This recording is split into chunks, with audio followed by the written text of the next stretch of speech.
Hello, my name is Marcus. I'm the compiler of a collection of therapy quotes entitled Psychoanalytic Self-Awareness Quotes. This is TQ 56 to 60.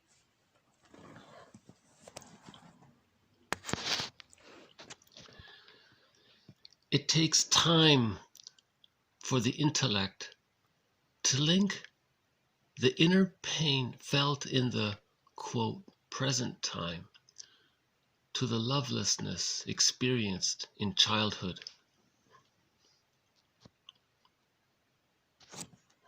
Again,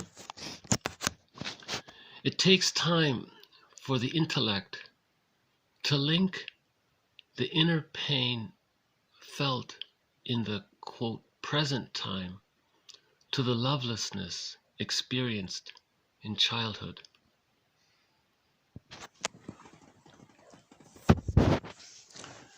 So this came from a self-help book, and I mentioned that some of these self-help books are written by people who've gone through the analytic process. So when they're writing their self-help books, I think you can feel some of that analytic mind being incorporated into their material. And this one, I think, is a good example of that. He puts present time in quotes. See, he that's very thoughtful of him. You think that the pain you feel now is the present time. You see, the unconscious doesn't know time. The right brain doesn't know time. So the hippocampus comes online at around 3, I think. So prior to that time, it's all unconscious primarily. I mean, it's just guessing here, ballpark. So what happens to the child? They don't have the cognitive part of the mind, the so-called mid-prefrontal cortex or something, the part of the mind, and hippocampus stores the conscious memories. So between 0 and 3, generally, it's the implicit memory system or the unconscious memory system. So the implicit, you don't consciously know it. So that time lives in a state of timelessness. So the trauma that takes place from birth to 3, or let's say birth to 2, whatever the scientists are saying, whatever that early period is, that's a state of timelessness. So I thought it was interesting that he put that phrase in quotes. It takes time for the intellect. So now the adult mind, right, the nest, takes time for us to feel the pain that we feel now, but it's not really the pain from now, it's the pain from the past. And to link this pain that we think we're feeling now, we are feeling now, but it's really the pain from the past, to link that to the lovelessness of the past in childhood. So I prefaced this quote with the delayed onset of grief. So there was a pain, but we didn't feel it at that time. Now you're older, now you're stronger, your mind is stronger. Now the egg comes up. So there's a delayed onset. You couldn't feel it in that time. The child couldn't feel the trauma at that time. At a midlife, you're starting to feel things. You're starting to delayed onset of grief, right? So yeah, that's it's ironic. Some of the quotes from self-help books are more emotionally evocative than the analytic material with the jargon books, right? So you read the books with all the jargon. It's all in your mind. You don't feel anything. Then you read some fluffy self-help book and you go, whoa, what's he saying? It's ironic. Okay, so let's go to 57.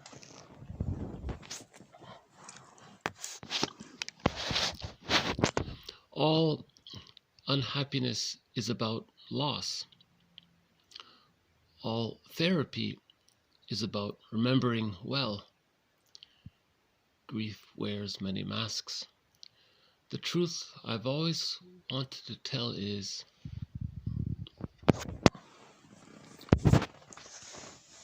so this is just sort of a mini potpourri of quotes that I don't have the author for. If I ever find it, I'll update it.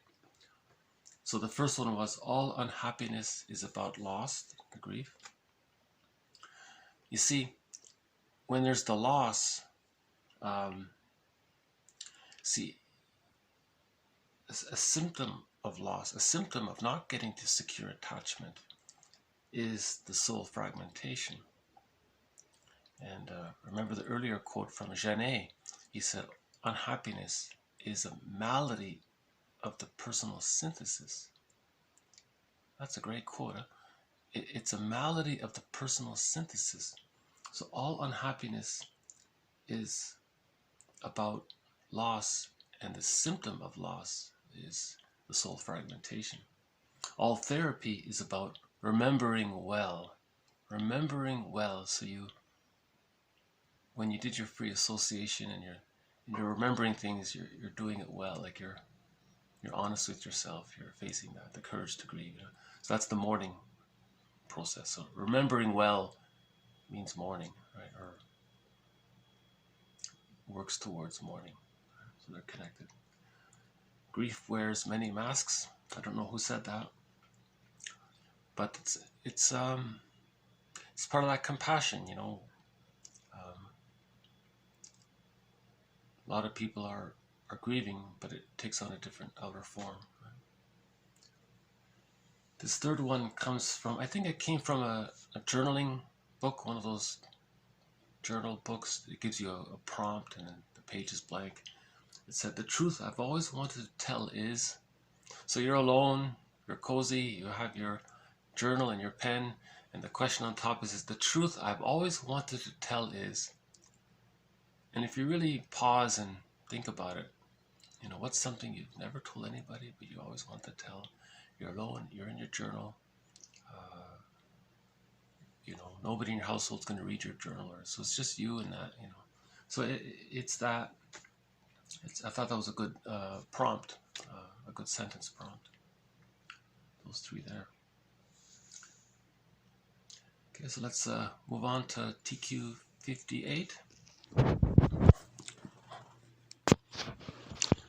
Everyone deserves the respect that you would accord them if you knew their backstory. This one very much reminds me of that quote about, if you knew the secret history of the other person, you would grieve with them, and you would be their friend, kind of thing. So I thought it was nicely worded. She says, everyone deserves the respect you would accord them, you would naturally give them that, if you knew their backstory, if you knew what they've been through, if you saw,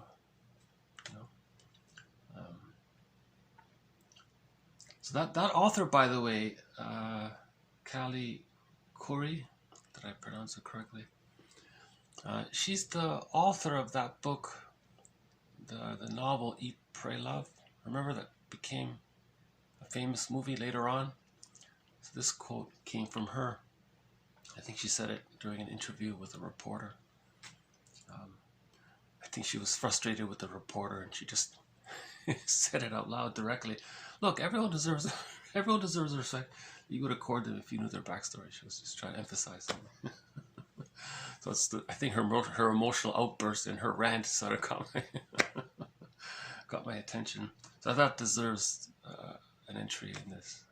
I would very much like this quote to be an entry, and it supports all the other compassion quotes out there. Be kind. Everyone is facing their grief and all that. And it's very similar to the Mark Twain quote we did earlier, TQ 45. Everyone has within them a tragedy, a comedy, and a drama. Right, that inner world. Everyone has within a tragedy, a comedy, and a drama. That Mark Twain quote that's really a great quote. TQ 45 if you haven't heard it. Okay, next one, TQ 59. What kind of child lives on in him? So that simple one also comes from a self-help book, an older one from the 50s, I think. I like it. It's that compassion quote. Everyone has a child within. Everyone has that inner world. Everyone has that feeling self. Eric Berne calls it the child state, and it lives on. Everyone has an inner child of the past. So what kind of child lives on with it? What kind of child lives on in him? I like that one. Okay, one last one, TQ 60. Being able to see yourself as a child who had no possible way of coping emotionally with trauma is the beginning of healing. So I like that one as well. It's just giving yourself a little self-compassion. No child could handle the emotional tsunami that they experienced. And then you're going to blame yourself for that. See, it's not your fault. You see, we see, unconscious guilt comes from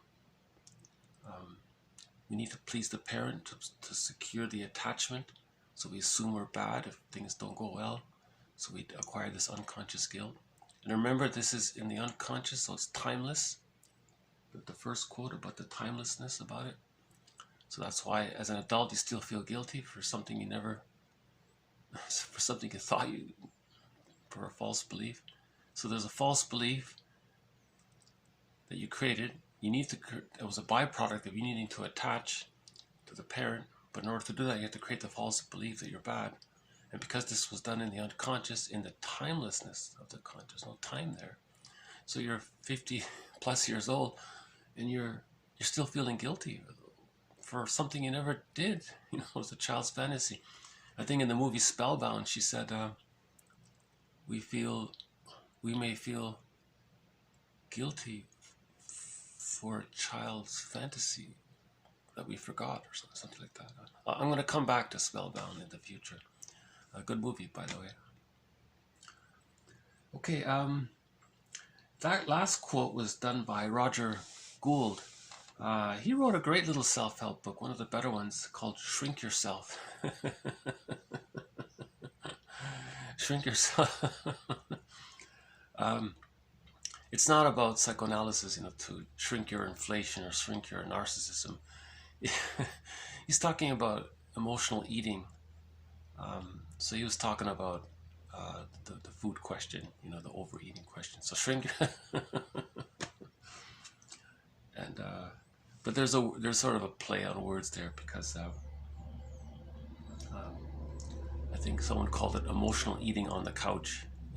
So you're the topic of emotional eating, and you're putting it on the couch, and the couch is shrink. So shrink yourself. So he called the book Shrink Yourself, right? So that's very good if you're thinking about applying the principles of how the past influences the present and how that relates to emotional eating. See, there's somebody who used psychoanalytic principles and concepts in his self-help book. See, some self-help books were written by therapists, like psychoanalytically minded therapists. Masterson's book, The Search for the Real Self, is similar. He wrote a self-help book for the general public, but he's coming from a background of the psychoanalytic perspective. So I'll just run them through once more. Like Robert Bly says, once more. On the delayed onset of grief, it takes time for the intellect to link the inner pain felt in the present time, quote, in the present time, to the lovelessness experienced in childhood. So there's that timelessness. All unhappiness is about loss, and then you have the resulting soul fragmentation. And plus Jané's quote that unhappiness is a malady of the personal synthesis, and all therapy is about remembering well. Okay, so getting to those, building the nest so that the egg can come and we can mourn. Grief wears many masks, so all sorts of defense mechanisms. And if you're alone with a journal, the truth I've always wanted to tell is everyone deserves the respect that you would accord them if you knew their backstory. So there's similar to that Mark Twain quote, TQ45. What kind of child lives on in him? See, the reminder that, as Eric Burns says, we have the child state, the parent state, and the adult state. And from the book Shrink Yourself, being able to see yourself as a child who had no possible way of coping emotionally with trauma is the beginning of healing. There's so that last one is just to have self-compassion for yourself. It's not, but understanding how unconscious guilt works can help that. Just to automatically do it directly, it's limited, right? You need that psychoanalytic understanding of attachment theory and Farabane's maxiom, life force is object seeking. So, and then Bergler mixes, and then add that with Bergler, the pleasure of the life force gets mixed in with the pain of the insecure attachment. So you need to link all these in, and then the conclusion the child makes is that he makes the quote. Fairbairn says the moral defense. The quote. The child concludes that he's wrong in order to make the mother good enough, so that he can, in fantasy, have that bond with to have that attachment needs for his survival, right? So you need some of this background, psychoanalytic jargon in the background, to be able to then move towards self-compassion and to help change the script. Well, thank you very much. Another long one. This is going to take the whole day to upload. To be continued. The journey continues. This has been TQ56 to TQ60, contributions from the self-help movement. So, bye for now.